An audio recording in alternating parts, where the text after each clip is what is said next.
Good morning to everyone. तो आप लोग कैसे हैं? आई होप कि आप लोग बहुत ही अच्छे होंगे। तो आज हम आप लोगों के लिए लेकर आए हैं क्लास 9th का first chapter matter in our surrounding का लेक्चर नंबर 2, जिसके अंदर की आप पढ़ेंगे लिक्विड स्टेट के बारे में। तो जैसा कि हमने फर्स्ट लेक्चर के अंदर मैटर, उसके डिफिनीशन और उसके जो फर्स्ट स्टेट है सॉलिड स्टेट, उसका जो है वो स्ट्रक्चर और साथ ही साथ उसके जो प्रॉपर्टीज हैं उसके बारे में पढ़ा था। तो आज हम लोग है ना लिक्विड स्टेट के बारे में पढ़ेंगे कि लिक्विड स्टेट क्या है और लिक्विड में ही क्यों होते हैं, और ऐसा कौन सा फोर्स है जो लिक्विड मॉलिक्यूल्स को आपस में जोड़े हुए होते हैं, और कौन सा ऐसा फोर्स कमने की वजह से जो है वो ये लिक्विड जो है वो इवेपरेट करते हैं और अपने से दूरी चले जाते हैं इसके मॉलिक्यूल। तो सबसे पहले हम इसका डिफिनीशन देख लें कि लिक्विड का डिफिनीशन क्या होता है। तो आप सभी जगहों पे जैसा कि हम देखते हैं डिफिनीशन बुक वगैरह में लिखा हुआ, वही हम भी लिखेंगे क्या कि the state of matter which has fixed volume and unfixed shape. मतलब कि जो वैसा मैटर का स्टेट जिसमें कि किसी भी सब्सटेंस का जो लिया गया सब्सटेंस है उसकी जो वॉल्यूम जो है वो फिक्स होगी, लेकिन उसके जो ये शेप है वो अनफिक्स्ड होगा। शेप कहने का मतलब क्या हो रहा है कि अगर उसको किसी दूसरे कंटेनर में रखा जाए तो उसकी शेप जो है वो वैसा ही होगा जैसा कि कंटेनर का शेप होगा। ठीक है, जैसे एज ए एग्जांपल सबसे पहले हम ले लें वाटर। ओके, और लिक्विड में तो वाटर ही आएगा सबसे पहला एग्जांपल जो एकदम नॉर्मल हो, जिससे हम लोग आसानी से समझ सकें। तो उसको क्या करेंगे कि 1 लीटर वाटर ले लिए, बिल्कुल अच्छे से समझो इस बात को कि 1 लीटर वाटर हमने ले लिया और उसको हम एक ऐसा कंटेनर में रखें जो कोनिकल हो थोड़ा सा, है ना। अब तुम देखना कि जब उसको उसमें रखा जाएगा उस वाटर को, तो वो जो शेप रिटेन करेगा वो कैसा करेगा। तो जैसा वो कॉनिकल फ्लैक्स लिए हो, तो जैसा वो बीकर लिए हो, जैसा कोई भी मतलब यूटेंसिल्स लिए हो, वो उसी का शेप का होगा। जैसे एज एग्जांपल ग्लास ले लिया तो उसके शेप का होगा, बॉटल ले लिया तो उसके शेप का हो जाएगा, है ना। कोई वाइड एरिया वाला कोई भी ऐसा चीज़ ले लिया तो उसके हो जाएगा। अगर क्यूबाइड का ले लिया है 1 लीटर डाल लिया हो तो 1 लीटर का क्यूब बन जाएगा। मतलब कि उसकी शेप फिक्स नहीं है, जैसा कंटेनर वैसा शेप, बट वॉल्यूम फिक्स होगी। वॉल्यूम कहने का मतलब क्या हो रहा है कि अगर 1 लीटर ऑफ वाटर है देन इसको अगर फुलफिल करो किसी भी चीज़ में तो ये 1 लीटर ही रहेगा। ऐसा नहीं कि 1 लीटर के जगह पे 2 लीटर हो जाएगा। बड़ा कंटेनर में रख दिए तो वो 2 लीटर, बड़े कंटेनर और बड़े कंटेनर में तो 3 लीटर्स, ऐसे नहीं होंगे, है ना। वॉल्यूम फिक्स होंगे, 1 लीटर लिया गया 1 ही लीटर रहेगा, लेकिन शेप जो होंगे वो उसके डिफरेंट होते जाएंगे। ठीक है, तो वैसे कोई भी लिक्विड जिसकी क्या हो, तो यहाँ लिख लेते हैं the state of matter which has fixed volume and unfixed shape। जिसकी वॉल्यूम फिक्स्ड है लेकिन शेप क्या होना चाहिए, अनफिक्स्ड होना चाहिए। तो ऐसी कंडीशन, ऐसे सिचुएशन में उसको हम लोग क्या कहेंगे, लिक्विड कहेंगे। एज एग्जांपल ले लेते हैं हम लोग सबसे पहला क्या, वाटर, है ना। एग्जांपल में ले लें वाटर, फिर हम लोग ले लें मिल्क, है ना, फिर ले लें घी, है ना। ये सब सारी चीज़ें एग्जांपल में ही आएगा ना। फिर ऑयल हो सकता है ना, ETC। ये सब जो है वो क्या किस चीज़ के एग्जांपल है बाबू, लिक्विड के एग्जांपल हैं। और लिक्विड के जो मॉलिक्यूल्स हैं, लिक्विड के जो मॉलिक्यूल्स हैं उनकी शेप अनफिक्स्ड क्यों होती है, इस बात को समझो। वॉल्यूम तो फिक्स है बट अनफिक्स्ड क्यों है। तो सबसे पहले हम इसका एक स्ट्रक्चर बना रहे हैं। ये हम लोग ले लिए ऐसे इस तरीके से। अब हम लिक्विड के मॉलिक्यूल्स को रिप्रेजेंट करेंगे डॉट से, ऐसे बॉल बना देंगे ऐसे। ठीक है ना, समझो, ध्यान से समझोगे बिल्कुल समझ आ जाएगा। सॉलिड के रिस्पेक्ट में जो लिक्विड होते हैं उसके अंदर में थोड़ा स्पेस ज़्यादा होता है, इतना भी ज़्यादा नहीं जितना मैंने दिखाया है, लेकिन थोड़ा ज़्यादा होता है। तो यहाँ लिख सकते हैं मोर इंटर मॉलिक्यूलर स्पेस। मोर इंटर मॉलिक्यूलर स्पेस, WRT का मतलब होता है विथ रिस्पेक्ट टू सॉलिड। क्या होता है, विथ रिस्पेक्ट टू सॉलिड। ठीक है ना, सॉलिड से ज़्यादा स्पेस होता है। अब ये दोनों के बीच में जो लगता है वो बिग फोर्सेस लगता है, बिग इंटरमॉलिक्यूलर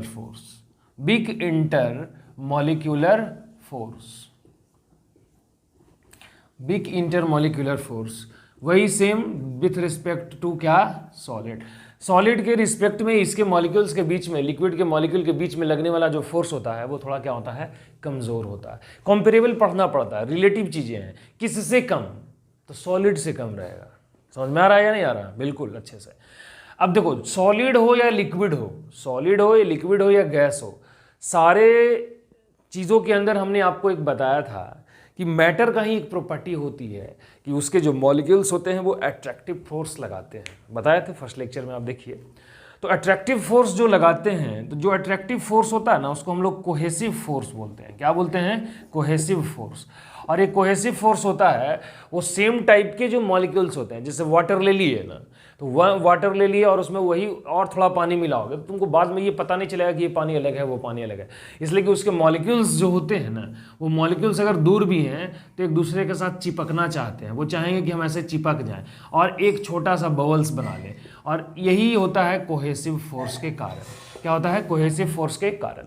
तुम देखना क्या होगा कि जैसे ऑयल लगा हुआ जो जगह होता है, वहाँ पर अगर तुम ऐसे पानी गिरा दो तो पहले तो पूरा बिल्कुल फैला हुआ रहेगा, लेकिन बाद में उसके अंदर के मॉलिक्यूल्स में, लिक्विड के मॉलिक्यूल्स के अंदर में जो फोर्स लगता है वो कोहेसिव फोर्स होता है। और उस फोर्स की वजह से तुम देखना कि सारे मॉलिक्यूल्स धीरे धीरे धीरे धीरे धीरे एक्युमुलेट हो जाते हैं, जम जाते हैं, एक जगह पे आ जाते हैं। और कहीं यहाँ इतना थोड़ा पानी, थोड़ा इतना पानी, थोड़ा इतना पानी, थोड़ा इतना पानी, हर जगह पे एक छोटा छोटा छोटा छोटा एरिया में वो पानी बढ़ जाता है। मगर ऐसे पूरा का पूरा फैला पहले के जैसा नहीं रहेगा। ये ऐसा इसलिए होता है क्योंकि लिक्विड के मॉलिक्यूल्स के अंदर में जो फोर्स लगती है उसका नाम है कोहेसिव फोर्स। और कोहेसिव फोर्स के कारण ही जो है वो पार्टिकल्स जो है वो क्या होता है, कॉन्ट्रैक्ट हो जाता है और एक जगह पे अलग अलग अलग अलग जगहों पर क्या हो जाता है, वो जम जाता है। Is that okay? इस बात को समझो, कोहेसिव फोर्स, ठीक है, के कारण ऐसा होता है। अभी चूंकि फोर्स लिक्विड के अंदर कोहेसिव फोर्स थोड़ा कम होता है सॉलिड से थोड़ा कोहेसिव फोर्स कम होगा, इस कारण से इसके मॉलिक्यूल्स भी थोड़ा मोशन में रहेंगे, तो काइनेटिक एनर्जी हाई होती है, हाई काइनेटिक एनर्जी रखेगा ये, हाई काइनेटिक एनर्जी। लेकिन इसमें बताना होगा किससे ज़्यादा, तो वही विथ रिस्पेक्ट टू क्या, सॉलिड से ज़्यादा काइनेटिक एनर्जी होती है इसके अंदर। समझ में आ रहा है? यस और नो, है ना? मोर थर्मल एनर्जी है ना, मोर थर्मल एनर्जी इसकी ज़्यादा होगी, याद रखना इस बात को। इसमें थोड़ा सा ज़्यादा होता है अंदर में हीट, वही same with respect to solid. सारे चीज़ों को हम लोग सॉलिड से कंपेयर करेंगे,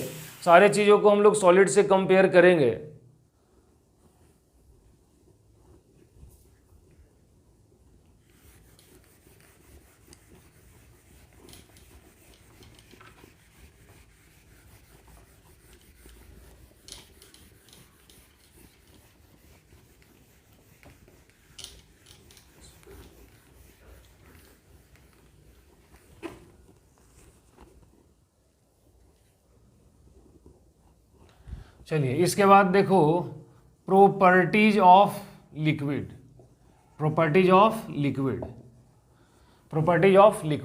फर्स्ट प्रॉपर्टी में क्या होगी, तो लिखेंगे क्या, लार्ज इंटर मॉलिक्यूलर स्पेस, है ना, इसमें इंटरमॉलिक्यूलर स्पेस ज्यादा होगा। कंपेयर लेके चलेंगे किससे, सॉलिड से। दूसरा नंबर इसका प्रॉपर्टी में क्या होगा, बिग इंटरमॉलिक्यूलर फोर्स, वही सेम विथ रिस्पेक्ट टू क्या, सॉलिड। W फॉर है विथ, याद रखना, है ना। R फॉर रिस्पेक्ट मतलब तुलना, T मतलब है टू, विथ रिस्पेक्ट टू मतलब के तुलना में, याद रखना। थर्ड नंबर क्या हो गया तुम्हारा, लो डेंसिटी, है ना, लो डेंसिटी, इसकी डेंसिटी लो होगी, ठीक है।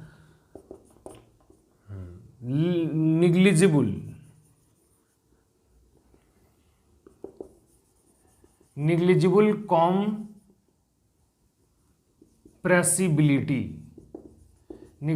कॉम्प्रेसिबिलिटी, है ना, एकदम कॉम्प्रेसिबल नहीं होगा, ये न के बराबर होता है।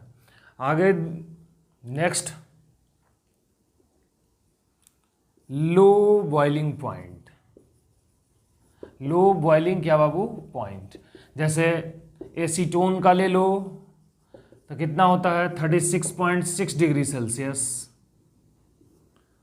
फिर अल्कोहल का ले लो, तो अल्कोहल का होता है 76.6 डिग्री सेल्सियस, और वाटर का ले लो तो 100 डिग्री सेल्सियस, है ना। तो बिल्कुल कम ही है, कोई खास तो है नहीं ये बॉइलिंग पॉइंट। तो लिक्विड की बॉइलिंग पॉइंट बहुत ही कम होती है। 6 नंबर होगा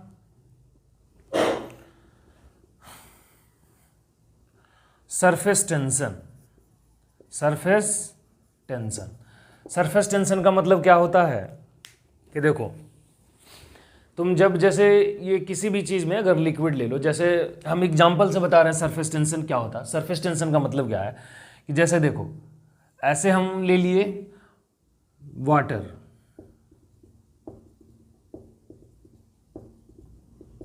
देखो सरफेस टेंशन क्या है। जैसे मान लो हम ये वाटर ले लिए, और इस वाटर के ऊपर ना तुम क्या करो, बहुत ही आसानी से एकदम धीरे से इसके ऊपर एक ब्लेड रख दो ऐसे, तो ये ब्लेड जो है वो नीचे नहीं जाएगा। अगर बहुत ही बारीकी से तुम रखे हो इसके ऊपर, तो क्यों नहीं जाएगा?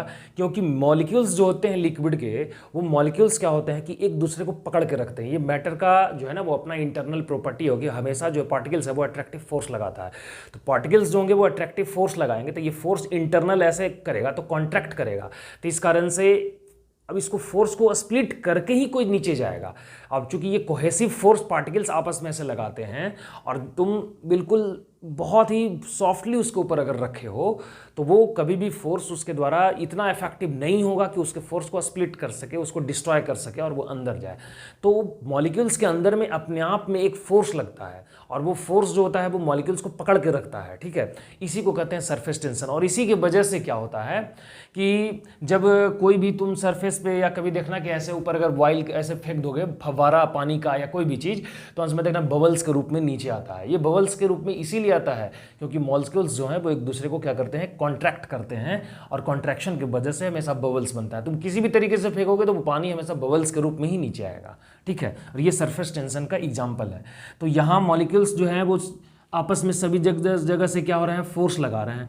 अब यहाँ भी वही फोर्स लगेगा, तो ये नीचे जाने नहीं देगा। अगर तुम बिल्कुल सॉफ्ट ढंग से रखे हो तो, ऐसे अगर डायरेक्ट ऐसे कर दोगे तो वो इतना ज़्यादा स्पीड में होता है कि वो फोर्स को ऐसे स्प्लिट करके और नीचे जा सकता है।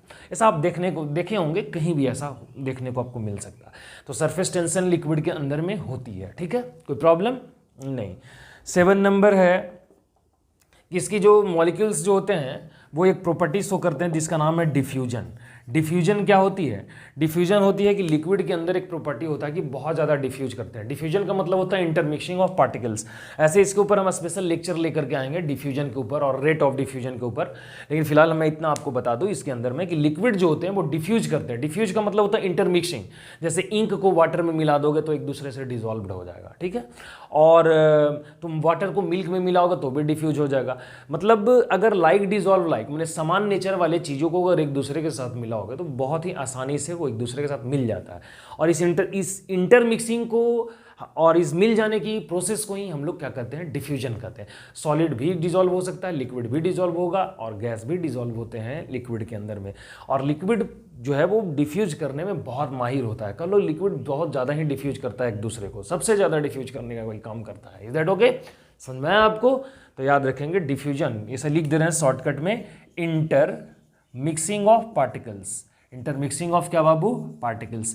ये बहुत इजी है और ये चैप्टर ही बहुत इजी है, इसके बारे में ऐसा कोई खास कंसेप्ट है नहीं। आगे चलने पे बहुत सारे प्रोसेस हैं जो बहुत इंपॉर्टेंट है, तो देखेंगे जिस हिसाब से रहेगा। फिलहाल आप इसका भी स्क्रीनशॉट ले लीजिए।